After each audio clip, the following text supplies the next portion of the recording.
upstairs of this home. I'm in the kitchen and the dining room area.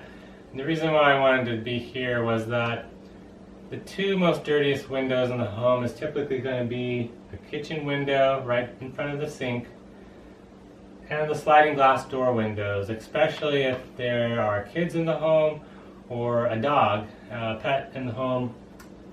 Window will always be dirty from kids and from dogs putting their nose against the glass and getting slobber and dog snot all over the glass.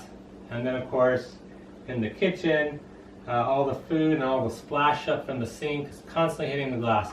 So these are typically the two dirtiest windows in every home. Now it's not always the case, but definitely these are always super dirty, and you want to make sure that you put give these windows special attention. Always be prepared to do a little extra cleaning on those windows.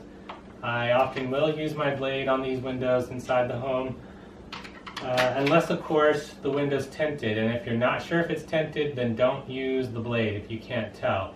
Typically you can tell if a window is tinted just by the shade of the glass. If you touch the glass, sometimes you can see the little air bubbles when they put the tint on.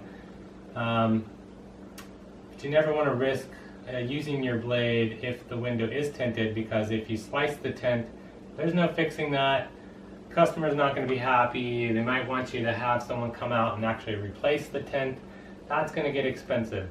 So don't risk that, or use a white scrubbing pad on these windows if they have tint either. If there is no tint, definitely use your blade, definitely use the white scrubbing pad.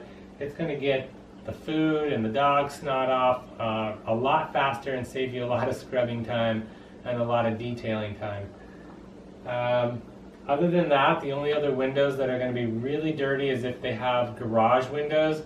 Usually the windows in the garage are also very filthy with spider webs, dead bugs, all kinds of fly spit up on the windows.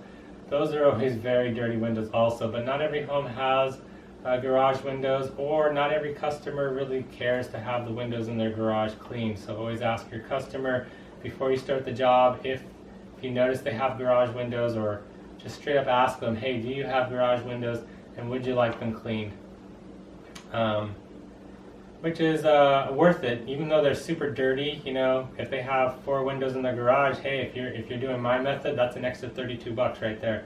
So, and then of course if they have windows on the garage door, there's some more money. So it's worth it to ask, even though even though they're dirtier. With the right tools, you can clean those windows pretty quickly still.